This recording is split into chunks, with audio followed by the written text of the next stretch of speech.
Halo, berjumpa kembali sama gua Orlando di Orlando TV. Dan kali ini tetap dalam program yang sama, yaitu Bicara Bola.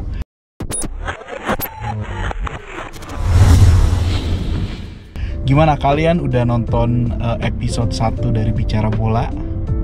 Kalau misalnya kalian punya kritik, punya saran, punya komentar, silakan komentar di video gue ini. Atau kalian bisa lihat video gue yang sebelumnya, episode 1 di sini. Sebelumnya, buat kalian yang baru bergabung, kalian bisa subscribe channel gue kalau kalian belum subscribe. Juga kalian bisa nyalakan lonceng notifikasi supaya kalian bisa dapetin informasi terbaru soal video-video gue yang baru keluar. Dan jangan lupa untuk kasih like kalau kalian suka video ini, dan juga jangan lupa kasih komen.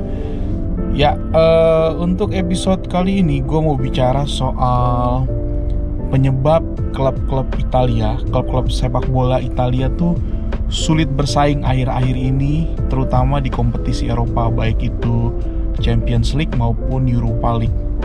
Gue udah research dan gue mendapatkan beberapa fakta menarik mengenai mengapa klub-klub Italia tuh akhir-akhir ini sulit bersaing di kompetisi Eropa. Kebetulan gue tertarik sama topik ini karena gue ngeliat tweet ini. Jadi ini pendukung Inter Milan gitu, dan dia komentar Inter Milan baru aja juara Liga Italia tapi harus jual kira-kira pemainnya sekitar 80 juta euro supaya mereka bisa tetap berkompetisi. Sementara Aston Villa yang menyelesaikan, sebentar gue cek ya, Sementara Aston Villa yang musim lalu tuh ada di peringkat 11, mereka bisa membeli pemain atau kira-kira menghambur-hamburkan uang untuk pemain baru seharga 35 juta euro lebih.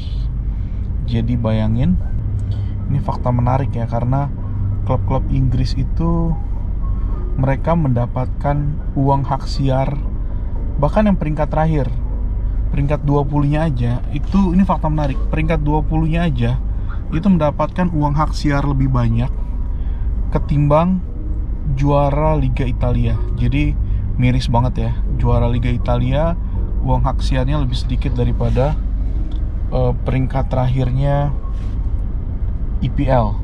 Atau mungkin kalau misalnya pun klub juara Liga Italia itu dapat uang lebih banyak dari peringkat terakhir, itu pun selisihnya tipis banget. Jadi bisa bayangin kalau misalnya kita bandingin antara peringkat satunya IPL sama Liga Italia, itu uang hak siarnya pasti jauh banget, jauh lebih besar klub-klub IPL.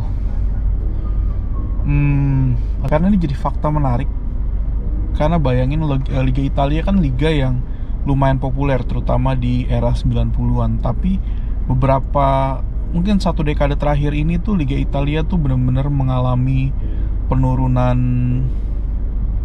popularitas, dan klub-klub Italia tuh jadi agak sulit untuk bersaing di kompetisi Eropa. Nah, ini gue research dan gue dapetin beberapa faktanya dan gue rangkum buat kalian. Kalian bisa setuju bisa enggak, ini terserah kalian. Ini pendapat gue, ini opini gue. Kalau misalnya kalian gak setuju, kasih tahu aja, kasih komentar di bawah. Kalau kalian setuju juga, kalian mau komentar, silahkan komentar di bawah. Kira-kira ini beberapa opini gue dari hasil riset gue, kenapa klub-klub Italia itu sulit bersaing di kompetisi Eropa, dan mereka sulit mendapatkan pemain-pemain bagus yang berharga mahal, dan juga sulit untuk membayar gaji pemain-pemain tersebut. Karena pada dasarnya klub-klub Italia itu mereka kekurangan uang. Dan apa sih penyebab mereka kekurangan uang? Padahal kan Liga Italia ini masuk dalam 5 liga besar Eropa ya. Kenapa sih mereka kesulitan untuk mengeluarkan uang untuk beli pemain, untuk gaji pemain, untuk gaji pelatih mahal, untuk gaji staff yang mahal? Apa sih sehingga imbasnya adalah mereka kesulitan untuk bersaing di kompetisi Eropa? Gua rangkum ada sekitar 6 poin kira-kira yang berhasil gue rangkum. Oke, yang pertama adalah kenapa sih klub-klub Italia tuh sulit bersaing. Yang pertama adalah sulitnya berinvestasi di klub-klub Italia. Kita tahu bahwa untuk investasi di klub-klub Italia itu birokrasinya sulit banget dan rumit banget. Karena istilahnya birokrasi di Italia itu memang lebih ribet daripada kalau kita bicara di Inggris, kita bicara di Prancis, kita bicara di Spanyol dan lain-lain. Nah, itu juga berimbas kepada sulitnya berinvestasi di klub-klub Italia. Selain masalah birokrasi, juga kesulitan lainnya adalah Italia ini punya kebanggaan bahwa klub-klub Italia harus dimiliki oleh orang-orang Italia. Nah, sehingga ketika orang-orang luar mau investasi di klub-klub Italia, mereka tuh jadi lebih sulit. Jadi selain birokrasi juga, culture-nya juga berbeda dengan culture di Inggris atau di negara Eropa lainnya, sehingga orang-orang luar itu sulit untuk berinvestasi. Sejauh ini kita lihat di klub-klub Eropa di Italia itu, klub-klub besar yang dimiliki oleh orang luar itu adalah AC Milan dimiliki oleh investor Amerika, terus Inter Milan dimiliki oleh Suning Group dari China, terus AS Roma dimiliki oleh konsorsium pengusaha Amerika keturunan Italia, dan juga Fiorentina. Masih ada Lazio yang masih dimiliki oleh pengusaha lokal, dan Juventus yang dimiliki oleh Fiat, perusahaan lokal Italia. Sementara kalau kita lihat di Inggris, semua klub Inggris, klub besar Inggris, bukan semua klub Inggris, tapi semua klub besar di Inggris itu dimiliki oleh orang luar. Kita tahu bahwa Manchester United dimiliki oleh keluarga Glazer dari Amerika, Arsenal dimiliki oleh Stan Kroenke dari Amerika, terus kita tahu Liverpool juga dimiliki oleh orang Amerika, kemudian Tottenham Hotspur juga dimiliki oleh orang Amerika, kemudian Chelsea oleh Roman Abramovich, orang Rusia. Belum lagi bicara Leicester City yang dimiliki sama pengusaha Thailand, terus Aston Villa dan lain sebagainya. Jadi memang lebih mudah untuk berinvestasi di klub-klub Inggris ketimbang di klub-klub Italia. Kemudian ada hubungannya juga, kenapa sih klub-klub ini tuh kenapa sih investor ini lebih tertarik untuk berinvestasi di Inggris ketimbang misalnya di Italia? Itu adalah ada kaitannya dengan yang namanya dengan administrator atau pengelola liga. Administrator atau pengelola liga Italia tuh masih berpikiran kuno gitu. Kita tahu IPL ini tuh udah dari lama mereka mengadopsi model bisnisnya industri olahraga di Amerika, di mana di Amerika tuh industri olahraga sama komersil sama entertain itu jadi satu, di-combine sehingga menghasilkan uang yang sangat banyak. NFL, NBA, kemudian MLB, NHL itu adalah industri olahraga yang lingkupnya sebetulnya nggak seluruh dunia. Oke, NBA banyak yang nonton seluruh dunia, tapi bagaimana dengan NFL, American Football? Walaupun sekarang udah mulai banyak yang menonton, tapi kan lingkupnya tuh lebih kepada Amerika atau Amerika Utara. Terus kemudian hoki juga lebih banyak yang nonton Amerika Utara atau Amerika Serikat gitu. Terus juga dengan MLB, Liga Baseball, itu juga lingkupnya Amerika. Tapi kalau kita lihat itu duitnya jauh lebih besar daripada liga-liga utama di Eropa. Kenapa? Karena mereka pintar. Orang Amerika dari dulu pintar menggabungkan antara sepak bola, antara olahraga dengan komersil dan entertainment. Nah, EPL ini tuh atau English Premier League ini udah lama mengadopsi model bisnis seperti ini gitu. Sehingga mereka bisa generate atau mereka bisa mendapatkan sumber-sumber penghasilan baru, atau mereka bisa menaikkan penghasilan yang udah ada sebelumnya. Imbasnya adalah klub-klub mereka dapat bagian yang lebih besar, uang sponsor yang lebih besar, uang hadiah yang lebih besar. Nah, pengelola di Liga Inggris itu udah berpikiran maju, sementara pengelola di Liga Italia itu masih berpikiran kuno gitu, sehingga harga sponsor tuh sulit buat naik, terus juga sulit untuk guide sponsor baru. Imbasnya adalah klub-klub dapat duit atau penghasilan yang lebih sedikit ketimbang di Liga Inggris. Nah, tambah lagi adalah infrastruktur di Italia yang udah banyak yang tua. Stadion-stadion di Italia banyak yang udah tua kan, kita tahu. Sehingga dengan stadion-stadion tua, mereka sulit buat naikin posisi tawar mereka di hadapan sponsor mereka.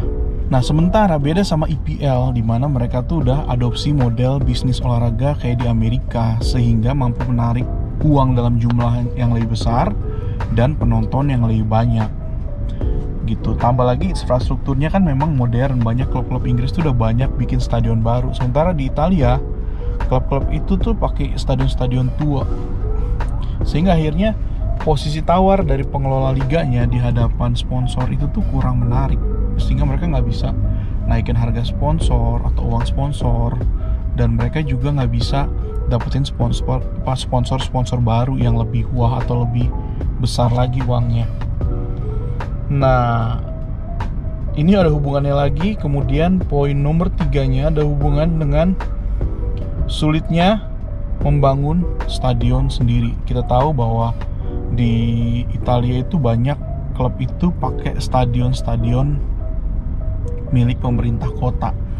Tercatat di Italia itu hanya ada 4 klub yang punya stadion sendiri: Juventus, Atalanta, Sassuolo, sama Udinese. Dan mereka udah punya stadion-stadion modern, atau mungkin mereka renovasi stadion mereka menjadi lebih modern. Sementara klub-klub lain itu lebih kepada mereka nyewa milik pemerintah kota. Nah, ketika mereka nyewa milik pemerintah kota, maka pada dasarnya kan mereka dapetin adalah uang tiket penonton aja kan, dan mereka harus bayar sewa yang tentunya nggak kecil ke pemerintah kota. Ketika klub tersebut mau bangun stadion baru yang sendiri gitu, terpisah dari pemerintah kota, dipersulit sama pemerintah kota. Kenapa? Karena stadion-stadion di Italia rata-rata dimiliki oleh pemerintah kota. Kalau pemerintah kota izinin klub untuk bangun sendiri, maka stadion-stadion milik pemerintah kota nanti nggak ada yang sewa dong. Sehingga pemerintah kota mempersulit izin untuk membangun stadion baru. Padahal dengan adanya stadion baru, klub-klub itu bisa dapat penghasilan lebih besar. Pertama, mereka nggak perlu bayar uang sewa ke pemilik stadion, dalam hal ini pemerintah kota. Kalaupun misalnya stadion dikelola oleh perusahaan yang berbeda, tapi kan perusahaannya itu kan tetap milik klub tersebut gitu. Artinya duitnya muter-muter aja untuk klub tersebut. Nah, kemudian mereka dapat uang penonton yang mungkin lebih besar, karena mungkin dengan adanya mereka pakai stadion pemerintah kota, mungkin ada bagian atau persentase tertentu dari uang tiket yang dibagiin ke pemerintah kota. Tapi kalau itu stadion punya mereka sendiri kan mereka nggak perlu kayak gitu. Kemudian mereka bisa jual misalnya kayak hak untuk penamaan stadion. Kayak Juventus, mereka jual hak penamaan stadion, tadinya Juventus Stadium, mereka jual ke Allianz, jadi Allianz Arena atau Allianz Stadium, kayak gitu kan. Itu kan mereka bisa dapat uang dalam jumlah besar gitu. Kayak Bayern Munchen juga gitu, atau kayak Etihad Stadium punyanya si siapa? City, atau kayak Emirates Stadium punyanya siapa? Arsenal. Misalnya, oke, gue kasih lo sponsor hak untuk namain stadionnya sesuai dengan nama lo selama 20 tahun, lo bayar sekian ratus juta euro. Kan misalnya itu kan buat klub itu kan jadi kayak sumber pemasukan lagi gitu. Misalnya Milan bikin stadion misalnya nih, terus mereka bilang sama BMW, salah satu sponsor mereka, udah ini gue bangun stadion, lo kasih nama deh BMW Stadium selama 20 tahun gitu. Sponsornya mau, karena apa? Karena dengan adanya stadion itu, ketika orang bikin acara di stadion itu disebut namanya BMW Stadium. Orang sewa stadion itu buat bikin apa, KKR atau bikin acara konser musik, mereka sebut namanya, iya acara diadain di BMW Stadium. Jadi sponsornya pasti mau juga lah gitu. Tentunya sponsor-sponsor besar, tapi pastinya mereka tertarik, karena Juventus aja mereka tertarik kan untuk investasi di stadion Juventus. Kemudian misalnya di luar hari pertandingan, si klub bisa nyewain stadionnya ke pihak lain buat konser musik, acara misalnya KKR. Ya gue nggak tahu di Italia ada KKR atau enggak, atau misalnya ada buat acara apa, nikahan lah, gue nggak tahu, nikahan yang pakai stadion dan lain sebagainya, kampanye kita nggak pernah tahu. Nah itu kan jadi sumber pemasukan juga. Kalau itu dimiliki oleh pemerintah kota, duitnya masuk mana ya? Pemerintah kota gitu. Itu sebabnya akhirnya pemerintah kota mempersulit untuk klub bangun stadion. Milan, Inter mau bangun stadion tapi dipersulit sama pemerintah kota Milan. Roma juga gitu dipersulit, dan klub lain juga gitu dipersulit. Karena itu kalau misalnya diizinin, maka pemerintah kota kehilangan sumber pemasukan. Jadi mungkin kalau harus ada kerjasama kali ya antar pemilik liga, pengelola liga, pemilik klub, dan juga pemerintah kota, bahwa hal ini nggak bisa dibiarin terus nih. Stadion ini satu kebutuhan yang penting untuk klub itu bisa dapat uang lebih banyak. Jadi pemerintah kota nggak seharusnya menghalangi. Terus lagi ditambah lagi, di Italia itu kan banyak kota-kota tuh tua ya, bangunannya tua. Mungkin ketakutannya mereka adalah kalau ada bangunan yang baru nanti akan merusak landscape kota tersebut. Bisa jadi kayak gitu. Tapi selama nggak ada stadion sendiri, maka klub sulit sih untuk mendapatkan penghasilan yang lebih gitu. Ditambah lagi kalau misalnya dengan adanya stadion sendiri, klub itu bisa juga sewain space yang ada di stadion itu untuk misalnya restoran, toko, dan lain sebagainya. Itu kan uangnya kan masuk ke mereka juga. Mereka bisa dapat lebih banyak lagi. Mereka adain tour, kayak kalau di Inggris kan suka ada tuh, kalau ke Old Trafford ada turnya gitu untuk Manchester United fans atau Liverpool fans di Anfield, kayak gitu-gitu. Jadi klub bisa dapat penghasilan lebih lagi. Terus poin nomor 3 ya, nomor 4.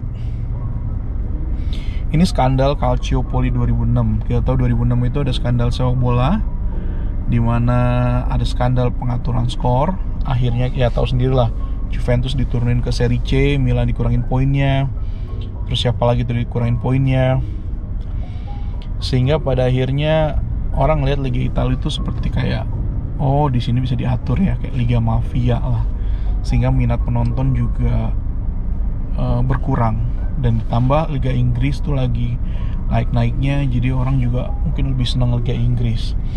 Ya itulah skandal Calciopoli. Kemudian poin yang ke-5 adalah para pemilik klub, istilahnya orang-orang kaya lama yang kena imbas Krismon 2006. Kita tahu di Italia itu banyak orang-orang kaya yang jadi pemilik klub. Silvio Berlusconi di Milan, Massimo Moratti, terus keluarga Agnelli di Juventus, terus siapa keluarga Sensi yang punya Roma, terus keluarga siapa lagi yang punya Lazio, lupa, terus keluarga Della Valle yang punya Fiorentina. Banyak klub-klub Italia dimiliki oleh keluarga-keluarga kaya di Italia. Kemudian ada krisis moneter 2012 di Eropa yang mengakibatkan orang-orang kaya ini tuh kehilangan duitnya dalam jumlah besar. Pada akhirnya mereka menghambat investasi mereka di klub-klub mereka, dan bahkan ada yang harus jual. Kayak contohnya Massimo Moratti akhirnya jual klubnya karena mereka nggak sanggup lagi untuk kelola klub tersebut. Nah ini juga berimbas.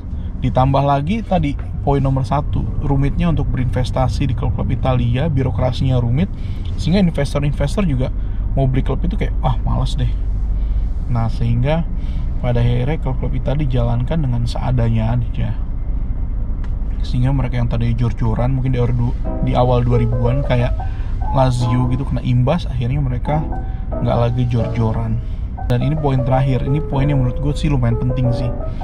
Salah satu imbas lainnya salah satu penyebab kenapa klub-klub Italia sulit untuk bersaing di Eropa adalah FFP atau Financial Fair Play. Ini peraturan yang dicanangkan sama Michel Platini tahun 2011.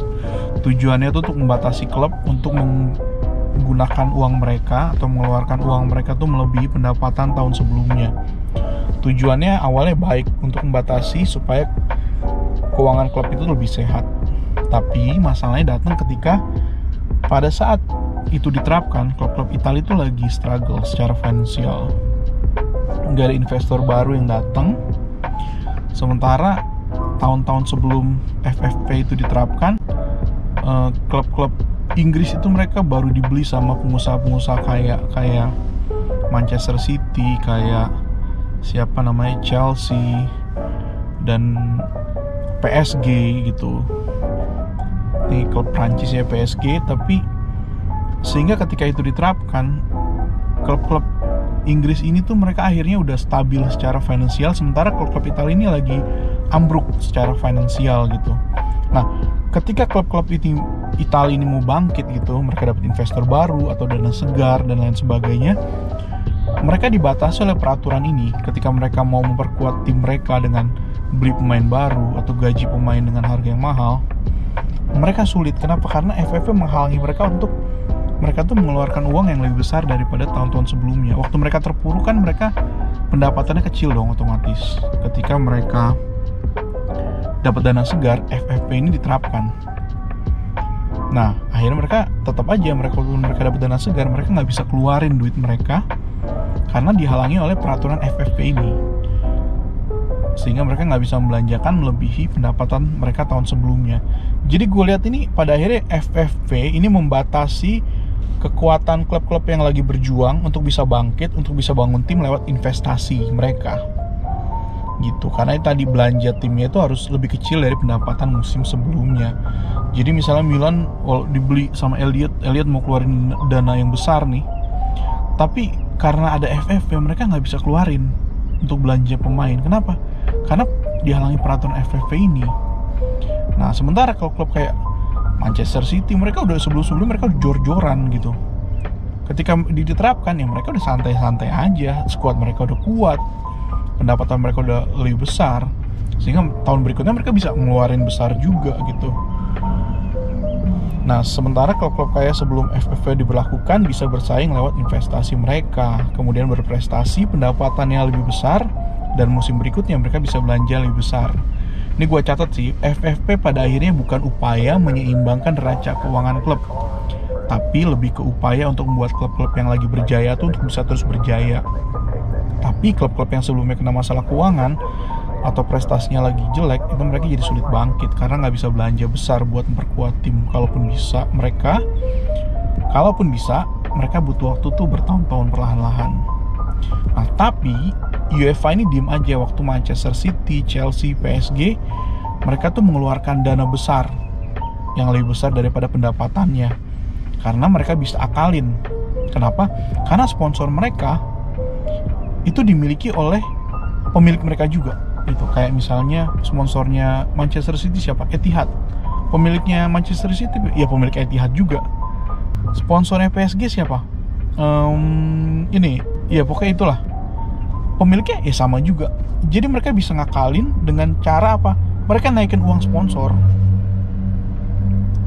Jadi kesannya kayak pendapatannya nambah gitu dari lewat uang sponsor. Ya sponsornya pemilik mereka juga gitu. Dan UEFA tahu kayak gini ya diem aja gitu. Jadi pada dasarnya sih menurut gue FFP ini harus dicabut ya. Karena sebelum ada FFP klub-klub Eropa baik-baik aja kok gitu. Jadi ini cuma upaya untuk melanggengkan prestasi klub-klub yang istilahnya sehat secara keuangan. Kalian tahu kenapa gue bilang sehat? Karena ya itu tadi, klub-klub itu dapat dana lebih besar, pendapatan lebih besar bukan karena prestasi, tapi juga ada suntikan modal lewat cara lain, sehingga nggak terkesan kayak pemiliknya langsung nyuntik modal gitu, tapi lewat sponsor yang sebetulnya sponsornya ya dimiliki oleh pemiliknya juga, pemilik klub tersebut. Dan UEFA diem aja sih kayak.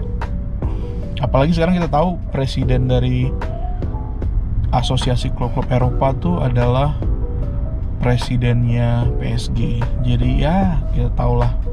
Makanya sebetulnya menurut gue Super League ini nggak bisa dibilang jahat-jahat juga ya, tapi ini kayak semacam pemberontakan dari klub-klub kuat bahwa nggak bisa kayak gini nih. UEFA juga nggak bisa tinggal diem juga. Mereka juga harus menemukan cara supaya klub-klub itu bisa dapat uang lebih besar daripada sebelumnya. Karena bayangkan, gue pernah tweet juga, gue kasih tweetnya nih, klub-klub sepak bola terkaya di dunia itu nggak ada apa-apanya dibandingin klub-klub NFL Amerika, Dallas Cowboys, atau klub-klub basket Amerika, New York Knicks, dan lain sebagainya. Padahal ruang lingkup mereka Amerika doang, tapi mereka bisa lebih kaya daripada klub-klub Eropa yang ruang lingkupnya dunia gitu. Sepak bola yang mau ruang lingkupnya dunia. Kenapa? Karena UEFA atau Lega Calcio sebagai pengelola Liga Italia, mereka nggak bisa menemukan cara untuk membuat klub-klub tersebut tuh dapat penghasilan lebih besar lagi.